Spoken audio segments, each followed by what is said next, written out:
안녕하세요. 사연을 부탁해입니다. 오늘의 사연을 소개하겠습니다. 어느 주말 동생에게 전화가 걸려왔습니다. 언니, 나 잠깐 언니 집에 가도 돼? 지금? 무슨 일 있는 거야? 그런 건 아니고 언니한테 할 말이 있어서 그래. 근데 형부는 지금 집에 계신 거지. 조금 있다가 친구들 만나러 나간다고 했는데 형부가 들으면 안 되는 얘기인 거야? 딱히 그런 건 아닌데 나도 지금 상황 파악이 안 돼서 그래. 라며 잠시 후 동생이 찾아왔는데요. 역시나 표정이 좋아 보이지 않았습니다. 근데 왜 죽상을 하고 있어? 무슨 일 있었던 거야?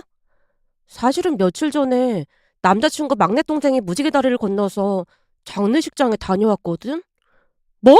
현우 동생이 무지개 다리를 건너다니? 대체 그게 무슨 말이야? 왜? 어디가 아팠던 거야? 그리고 넌 무지개 다리가 뭐니? 너 설마 현우한테도 그렇게 말한 건 아니지? 순간 너무나 놀라서 숨이 턱 하고 막히고 말았는데요.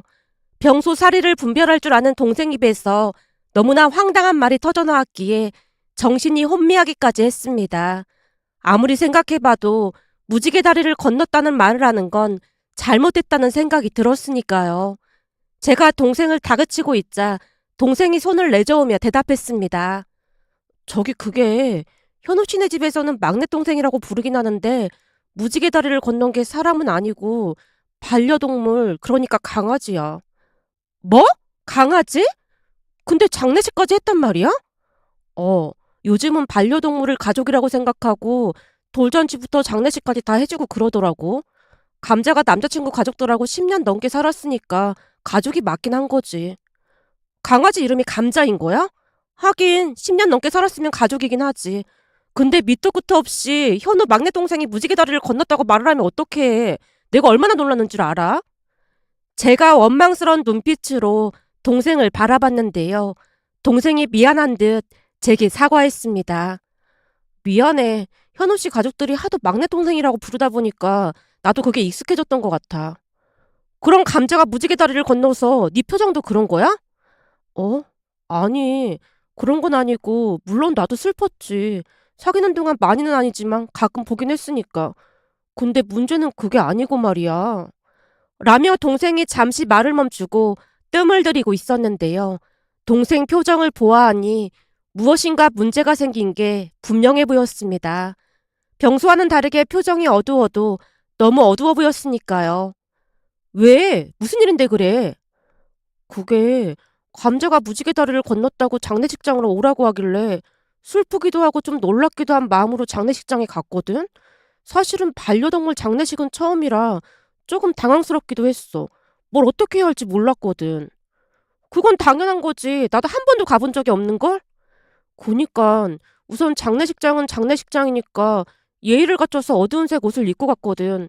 근데 막 정장이나 그런 건 아니었어. 굳이 그런 걸 입고 가야 하나 싶어서 위아래 어두운 색으로 맞춰 입고 갔었거든. 근데 장례식장에 들어갔더니 현호 씨네 가족들은 다들 검정색 정장을 차려입고 슬픔에 잠겨있더라고. 순간 조금 민망해서 현호 씨 옆으로 갔는데 예비 시고모님이 조용히 나한테 다가오더니 내 귓가에 속삭이더라고. 뭐라고 했는데? 넌 예의라는 것도 모르는 거니? 오늘 장례식이라는 거 못 들은 거야? 현우 동생 장례식인데 옷차림 정도는 신경 써줘야 하는 거 아니겠니? 그러면서 막 노려보더라고. 너 어두운 색으로 입고 갔다면서. 그게 바지는 검정색 정장 바지이긴 했는데 위에 티가 어두운 색이긴 했지만 격식이 안 맞는다고 생각했나 봐. 현우 씨네 가족들은 다들 정장 차림으로 차려입고 있었으니까. 이 와중에 이런 말 하기 좀 그렇긴 한데 난 그게 그렇게 화낼 일인지 잘 모르겠다. 사실 반려동물 키우는 사람들 입장에서야 가족이겠지만 우리 입장에서는 반려동물 돌잔치 장례식? 이런 게 좀 낯설 수밖에 없거든. 제가 불만스레 말을 꺼냈는데요. 장례식장에 찾아와 준 것만으로도 고마워해야 할 일이 아닐까 싶은 생각이 들었거든요. 그런데 동생이 더욱 기가 막힌 이야기를 꺼냈습니다. 언니, 문제는 그게 아니었어. 그게 아니었다니? 무슨 문제가 또 있었단 말이야? 그게 장례식장에 갔더니 조의금 함도 있더라고. 근데 방금 전에도 말했지만 내가 반려동물 장례식장은 처음이었잖아. 그래서 나는 조의금을 해야 하는 줄도 몰랐거든. 조의금 함도 있단 말이야? 조의금 함이 있어서 얼마나 당황스럽던지 대체 얼마를 해야 하나 머릿속이 복잡했다니까. 근데 요즘은 현금을 많이 안 가지고 다니잖아. 그래서 내가 부랴부랴 지갑을 열어보니까 다행히 5만 원권 두 장이 있더라고. 결국 10만 원을 부의금함에 넣었거든? 근데 그게 문제가 될 줄 누가 알았겠어. 그게 왜 문제가 됐어? 부의금 하는 거 아닌데 한 거구나? 아니, 부의금은 당연히 하는 거였고, 문제는 그날 부의금을 10만 원밖에 안 한 사람은 나밖에 없었다고 하더라고. 그래서 예비 시어머니가 현우 씨한테 엄청 뭐라고 했더나 봐. 뭐? 그게 욕먹을 일인 거야? 현우가 뭐라고 했는데? 라며 제가 놀라서 물었는데요. 동생이 기가 막힌 말을 하기 시작했습니다. 장례식 다음날 동생이 남자친구를 만나러 갔더니 남자친구가 불만스레 말을 하더랍니다. 내 동생인데 웬만하면 조금 더 하지 그랬어. 감자는 우리랑 10년 넘게 산 내 동생이라고 했잖아. 근데 딸랑 10만 원이 뭐야? 그게 사실 난 그런 장례식장은 처음이었거든. 그래서 조의금을 내야 하는지도 잘 모르고 있었어. 근데 지갑에 5만 원권 두 장이 있길래 그거 다 조의금으로 낸 거야. 그리고 그런 게 있으면 미리 말을 해줬으면 좋았잖아. 장례식장인 줄 알고 왔잖아. 그럼 조의금이 있는 건 기본이잖아. 사실 난 반려동물 장례식장은 처음이라 진짜 몰랐어. 암튼 나중에 우리 엄마한테 사과드려. 엄마 지금 엄청 화 많이 나셨어. 남친의 표정이 전에 없이 싸늘하기만 했다네요. 결국 동생이 어이없다는 표정으로 물었고요. 난 내가 뭘 사과해야 하는 건지 잘 모르겠어. 그럼 대체 내가 얼마를 하길 원하셨다는 거야? 가족들은 대부분 50만 원씩은 했거든. 뭐? 50만 원? 그럼 나도 50만 원을 하길 바라셨다는 거야? 내가 궁금해서 물어보는 건데 장례식의 의미를 잘못 알고 있는 거 아니야? 뭐? 의미를 잘못 알다니? 그게 무슨 소리야? 장례식이라는 건 산 사람들이 세상을 떠난 사람을 추억하면서 같이 슬픔을 나누는 자리잖아. 한마디로 찾아와 준 것만으로도 고마워해야 하는 자리라는 거야. 근데 조의금 액수가 마음에 안 든다고 불만을 토로하는 게 맞다고 생각해? 한마디로 난 사과할 생각 없으니까 그런 줄 알아. 라며 동생이 그곳을 그냥 나와버렸답니다. 그 뒤 동생이 남친에게 헤어짐을 통보했다네요. 그래서 내가 헤어지자고 했어. 어떤 사람들은 뭘 그런 걸로 헤어지냐고 말하지만 살다 보면 그게 전부가 아닐 거라는 생각이 들었거든. 그랬더니 현우가 뭐라는데? 현우 씨는 절대 못 헤어진다고 하지. 근데 나는 절대 사과할 생각 없어. 내가 잘못한 게 없는데 왜 사과를 하겠어? 언니도 내가 잘못한 것 같아? 아니, 네가 사과할 이유는 없어 보여. 굳이 그거 물어보고 싶었어. 그럼 현우랑 진짜 헤어질 생각이야? 계속 사과를 강요하거나 하면 헤어질 생각이야. 라며 동생이 싸늘한 목소리로 대답했습니다. 그렇게 며칠이 지나갔고 동생에게 전화를 해서 물었더니 남친 어머니가 오히려 정중하게 사과를 했다는 말을 전해왔습니다. 그 모습에 다행이란 생각이 들어 그냥 잊고 지냈는데요. 몇 달 뒤 동생의 상견례 소식이 들려왔습니다. 어느 날 친정에 갔더니 엄마가 제게 물었어요. 조금 있으면 희정이 상견례 하잖아. 그때 니들도 와야 하는 거 알고 있지? 희정이한테 들었어. 라며 제가 고개를 끄덕이고 있었는데요. 엄마가 의아하다는 표정으로 다시 물었습니다. 근데 나도 좀 헷갈려서 물어보는 건데 상견 옛날 고모가 참석하는 게 흔한 일인가? 그게 무슨 소리야? 고모가 참석하다니. 그러니까 시고모 짜리가 참석을 하겠다고 했다잖니. 시고모님이 거기에 왜 참석을 해? 제가 엄마를 빤히 바라보고 있자 엄마가 말을 이어갔습니다. 그러니까 말이야. 나도 이게 상식적으로 맞는 일인가 싶더라니까. 희정이는 뭐라고 하는데? 내가 너한테 이런 말을 꺼낸 이유가 희정이 때문이야. 너도 알다시피 희정이가 조용조용한 것 같아도 불합리한 건 절대 참아 넘기질 않잖니. 그렇지. 난 오히려 목소리만 큰 것뿐이지. 그냥 대충 넘기는 성격이고 희정이는 전혀 그렇지 않지. 내 말이 그 말이야. 그래서 걱정이다. 걱정이라니? 희정이가 뭐라고 했는데 그래? 희정이가 말이야.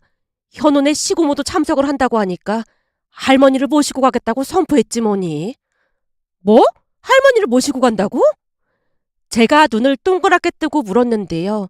할머니와 동생은 성격이 상당히 비슷한 편이었습니다. 동생은 할머니 성격을 그대로 닮아 불합리한 것을 절대 그냥 넘기지 않았거든요.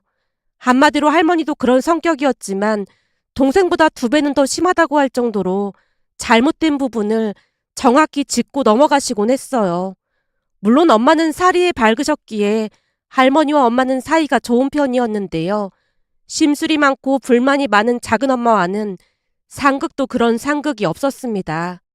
그런데 전에 동생에게 들었을 때 예비 시고모님 성격이 만만치 않아 보였기에 약간은 걱정이 될 수밖에 없었습니다. 엄마, 그쪽에서는 할머니가 나오셔도 된다고 했대? 별 상관이 없다고 말하긴 했다더라고. 그래? 그럼 할머니 모시고 나가면 되는 거지. 무슨 걱정을 하고 그래? 걱정은 아닌데 그쪽에 시고모가 나온다는 것 자체가 좀 이치에 맞지 않는 게 아닌가 싶은 생각이 들어서 그렇지. 혹여나 그 고모라는 사람이 이상한 소리라도 하면 할머니가 그냥 두고 보고 있지 않을 텐데 하는 생각도 들고 말이야. 그리고 너도 그 자리에서는 현우라고 막 이름 부르면 안 되니까 말 조심하고. 그 정도는 나도 잘 알고 있지. 결혼하면 제부가 되는 거니까 제부라고 부를게. 그럼 할머니는 언제 올라오시는 거야? 희정이랑 같이 모시러 내려갔다 올 참이야. 근데 별일은 없겠지?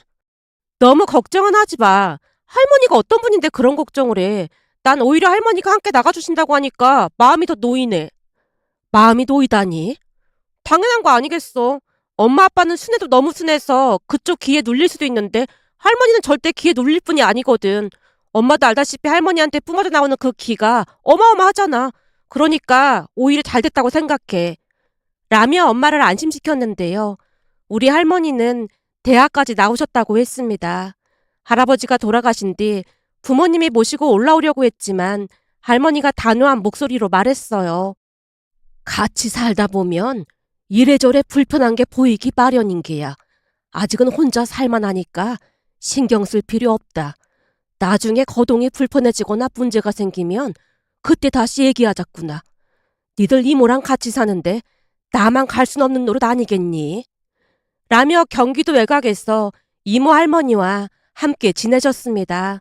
덕분에 우리는 방학 때마다 할머니 댁에 가곤 했는데요.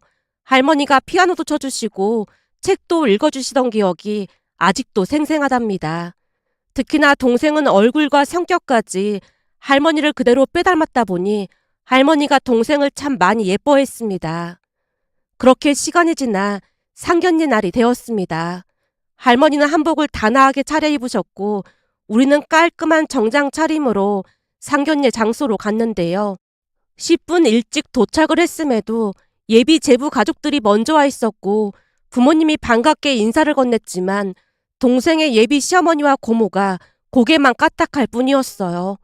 순간 할머니 얼굴이 말이 아니었는데요. 상견례 장소에 들어설 때까지만 해도 인자한 미소를 짓고 계셨지만 예비사돈 두 분의 행동에 표정이 돌처럼 굳어져 있었습니다. 아마도 그때부터 분위기가 심상치 않음을 직감했던 것 같습니다. 하지만 할머니는 냉정함을 잃지 않은 채 내내 입가에 미술을 머금고 계셨어요. 곧 음식이 나오기 시작했고 처음 한동안은 이런저런 인사를 주고받으며 별 문제가 없었는데요. 잠시 후 고모라는 사람이 조용히 입을 뗐습니다. 요즘 세상이 참 좋아졌다지만 예비 며느리가 시어머니한테 사과를 하라는 건 좀 이치에 맞지 않는 거 아니겠습니까? 예? 설마 우리 희정이가 그랬다는 말씀이세요? 제가 올케한테 들어봤더니 그랬다고 하더라고요. 요즘 젊은 사람들이 참 냉랭하게 짝이 없다니까요. 우리 올케가 워낙 성격이 좋은 사람이라 사과를 하라고 하니 사과를 했다고 하던데 아무리 그래도 시어머니가 며느리한테 사과를 하는 건 기강이 무너진 거 아니겠습니까? 라며 고모가 우리 가족들을 둘러보고 있었는데요. 할머니가 입가에 미술을 머금은 채 물음에 대답을 했습니다. 아무리 어른이라고 해도 잘못을 했으면 사과를 하는 게 맞는 거 아니겠습니까? 무조건 어른들이 잘했다는 생각 자체가 아집이라고 생각합니다. 그러니 요즘 여기저기서 고부 갈등 그러는 거 아니겠습니까? 할머니가 낮으면서도 단호한 목소리로 말을 하자 고모라는 사람의 동공이 커져 있었는데요. 그냥 지레 짐작해보건대 많이 당황한 듯 해보였습니다. 결국 잠시 침묵이 흘렀고 곧 고모라는 사람이 다시 입을 뗐습니다. 사실 우리 올케가 워낙 낯을 많이 가리고 하다 보니까 오늘은 제가 말을 좀 많이 해야 할 것 같습니다. 그래서 며칠 전부터 올케랑 상의를 좀 해보고 우리가 바라는 것을 몇 자 적어왔으니까 예비 며느리가 잘 따라줬으면 좋겠네요. 라며 고모가 적어왔다던 내용을 읽어내려가기 시작했는데요. 듣고 있다가 어찌나 기가 막히던지 입이 딱 벌어지고 말았습니다. 그쪽에서 원하던 것을 대략 정리해보자면, 첫째, 일주일에 한 번씩은 시댁에서 시간을 보내야 한다. 둘째, 뼈대 있는 가문의 집안이니 예단이랑 혼수는 섭섭지 않게 해왔으면 한다. 예비 제부차가 오래되고 국산차라 남들 보기 좀 창피하니까 외제차로 바꿔줬으면 좋겠다는 말을 덧붙이는 것도 잊지 않았습니다. 셋째, 뼈대 있는 명문 가문의 며느리답게 명절과 시댁 행사에는 빠지지 말고 참석하고 하루 전날 와서 일을 해야 하는 건 물론이고 중간에 친정에 간다든지 하는 것은 예법에 어긋나는 행동이다. 넷째, 남편 밥은 하늘이 두 쪽이 나도 항상 챙겨줘야 한다. 라며 글을 읽어내려가던 고모라는 사람이 자랑스럽게 우리를 둘러보며 말했습니다. 원래는 하고 싶은 말이 더 많은데 예비 며느리를 배려해서 딱 4가지로만 추려봤습니다. 이 정도면 우리도 많이 양보를 한 것이니까 꼭 지켜줬으면 좋겠습니다. 라는 말을 덧붙였는데요. 왜 굳이 상견례 자리에서 그런 것을 읊는 것인지 도무지 이해를 할 수가 없었습니다. 그런데 고모라는 사람이 며느리가 지켜야 할 덕목이라는 것을 읊고 있던 동안 할머니가 백에서 돋보기와 볼펜 그리고 메모지까지 꺼내서 하나하나 다 적고 있었고 역시나 곧 할머니의 반격이 시작됐습니다. 할머니가 낮으면서도 단호한 목소리로 조목조목 따지기 시작했거든요.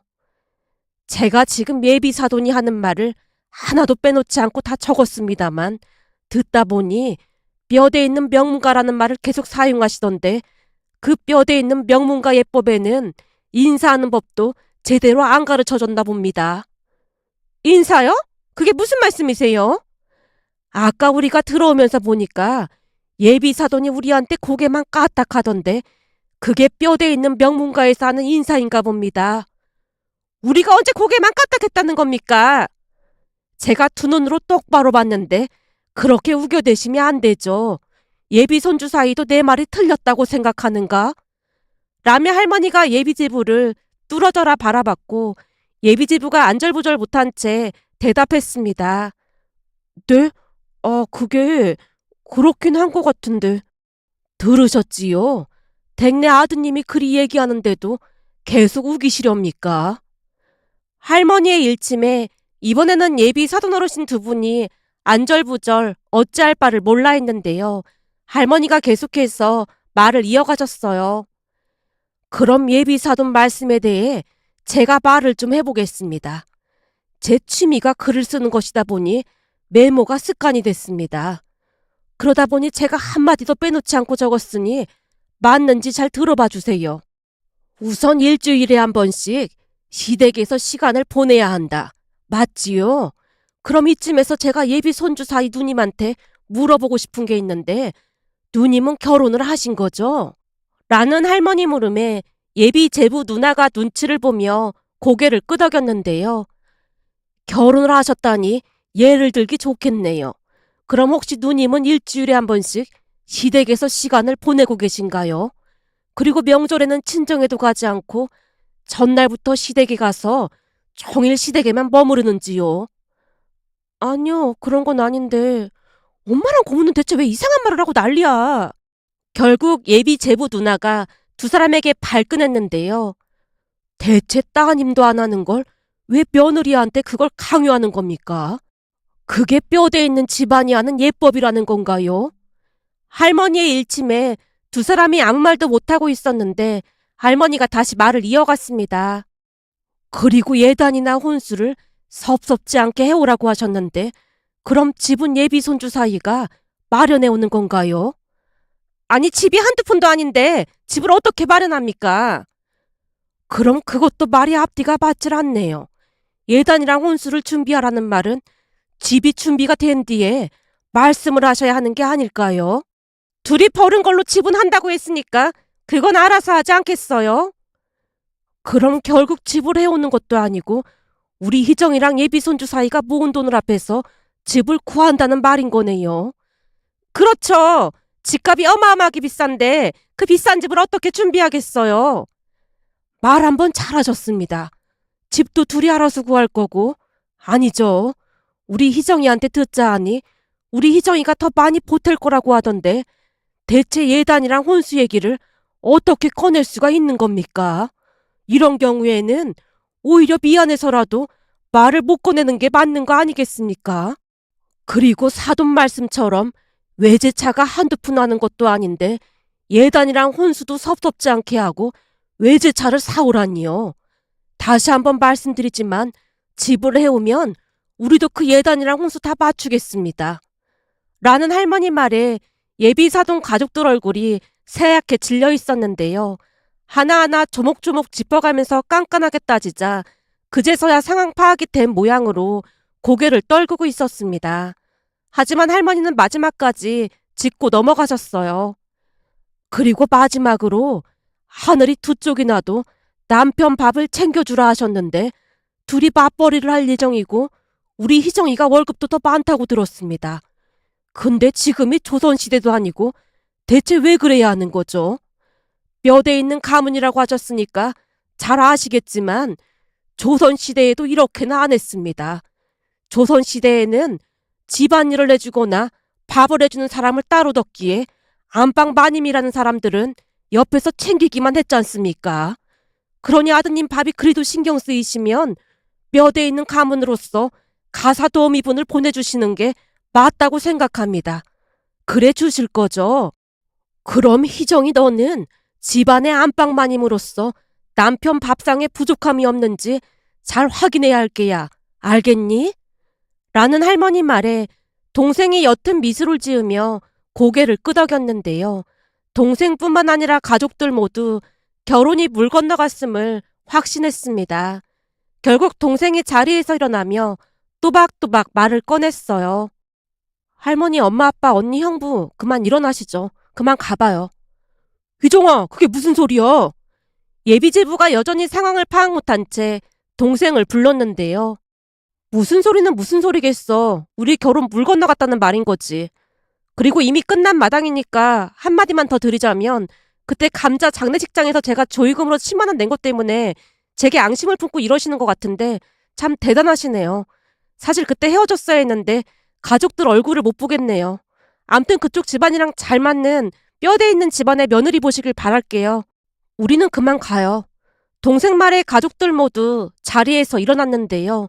그곳에서 나오기 전 할머니가 마지막 일침을 가했습니다. 마지막으로 한마디만 더 하자면 아들 있는 유세를 부릴 게 아니라 며느리한테 대접을 받고 싶으면 대접받을 행동을 하세요.